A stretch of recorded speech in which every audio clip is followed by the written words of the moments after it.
You know, one is you've got to listen more than you talk. You know, we tend to think that, you know, we're very knowledgeable, and someone else said, you know, if you think you're the smartest person in the room, you're probably, or, you know, other people in the room wouldn't vote for you. But you really have to make sure that you're hearing, you know, what your bosses are telling you, what your colleagues are telling you, and take that advice to heart in terms of the actions that you can take to make yourself better.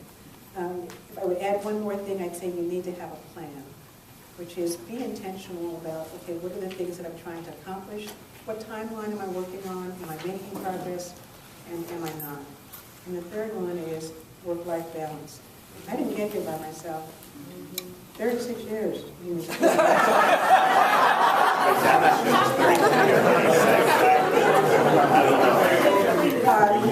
have to have a life, you know, you don't the work-life balance thing, I had some things I wanted to talk to on that. We just never got to it. Yeah. I happened to ask some people in the office last week what we ought to talk about. That was the number one thing on their list. We didn't get to it, so I apologize for that. Right. Don't be, and I love, because I love Monica's story, because I think that it also speaks to that. Don't quickly turn down an opportunity just because it wasn't exactly what you wanted, or it wasn't in the city where you wanted to work. I was working in Washington, D.C., a city that I love, running the sales department at WRC, the owned station there. And I had the opportunity to go to Columbus, Ohio, a station that we owned at the time, to run the television station there. And I knew that I wanted to run the television station here in Los Angeles, because I wanted to come home. But I also knew they would never take me from running a department, a sales department, to running a station of that size without making a stop in between. Mm-hmm. So when they offered me the job in Columbus, Ohio, I had never been to Columbus, Ohio. But I was born in Akron. I used to visit my grandmother there, and I knew that Columbus had to be Paris compared to Akron. That's what I did. And I asked an early mentor and boss, I said, they have offered to fly me there to check out the city and to see if I want to take the job. And she said, what if you don't like the city? And I said, I'm still going to take the job. She said, well, then why go look at it? I said, well, why not? She said, because if you go and you don't like it, that might read in your interview. You still haven't gotten this job yet. So if you're going to take it anyway, just go. It's 2 years of your life. Get that GM stripe. Do you know how few people get that stripe? And I said, all right. So I continued. They said, you need to see the city? I said, no. I said, what do we do? I took the job. The first time I laid eyes on the city was when I landed there to take the job. And I said, I'm going to spend 2 years here. I'm just going to work, and get the hell out. I mean, that was my plan. I kept it to myself. That was my plan. I spent 5 of the best years of my life there. I had never lived in the Midwest. It taught me so much about, I'd only lived in New York, Washington, and LA. More people are like that than are like us, as you know, those of you who come from the Midwest. It taught me so much about this country. I had 5, you never know where you'll find personal happiness. I found personal happiness there. You never know where you will learn extremely valuable lessons you will use anywhere else. So don't judge an opportunity too harshly. There are certain things you should turn down, certainly. I'm not saying grab anything, but just because it wasn't where you thought you wanted to end up doesn't mean that you can't really derive something great from it. I think that's what you said about that opportunity. Monica? Probably 2 things. I would say, you know, we didn't talk a lot about risk-taking, but all through my career, I've taken risks. Some good, some have been great risks, some maybe not so great risks. But, you know, you're MBAs. You've demonstrated your capability to learn. You're bright. You know, you're here tonight. You're a step ahead of the game, you know, just because you're here, right, this population. So have the confidence in yourself to raise your hand and take risk and do something that might feel a little outside of your comfort zone. We didn't talk a lot about this, but one of the decisions that I made was I wanted to differentiate myself by having some international experience.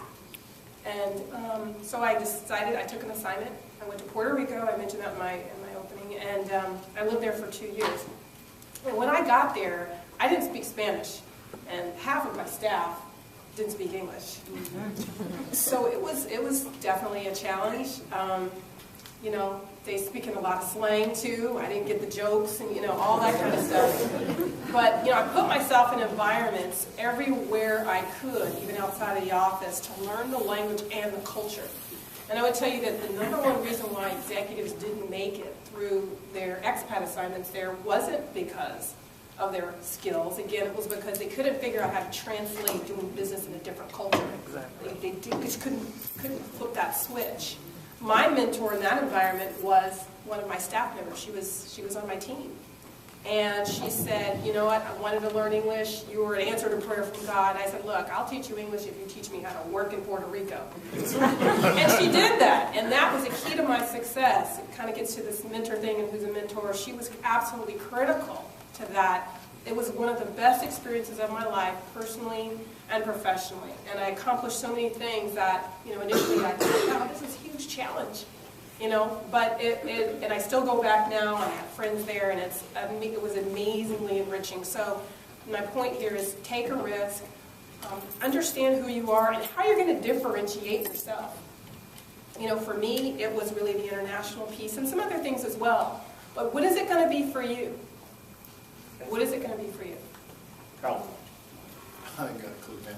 I was thinking about it. I guess it's kind of a combination of what they said, but when I think back on the best time in my life was when I was running my own bank, but it was more about being introspective and realizing that I wasn't in it for the money, for example. I was in it because I enjoyed the out product being, you know, transforming our community and doing some positive things there. So where I'm going is some manifestation of find a way to make it enjoyable for yourself. I mean, make sure that it's something you truly, when you think about it, enjoy it. I mean, that you really feel it, you enjoy it. It's nothing worse than being somewhere you just hate it, you know, and you're doing it because it's the right career path. Yeah, but if you don't enjoy it, I mean, it's just something about that. So you've got to find something about it that gets you excited and enjoy it.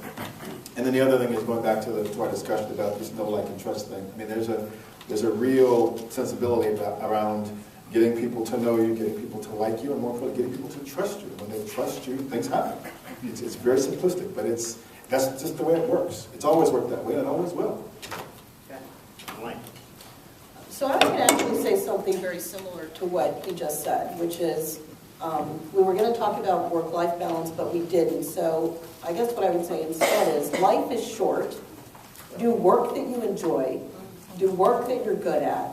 Work with people that you like being around.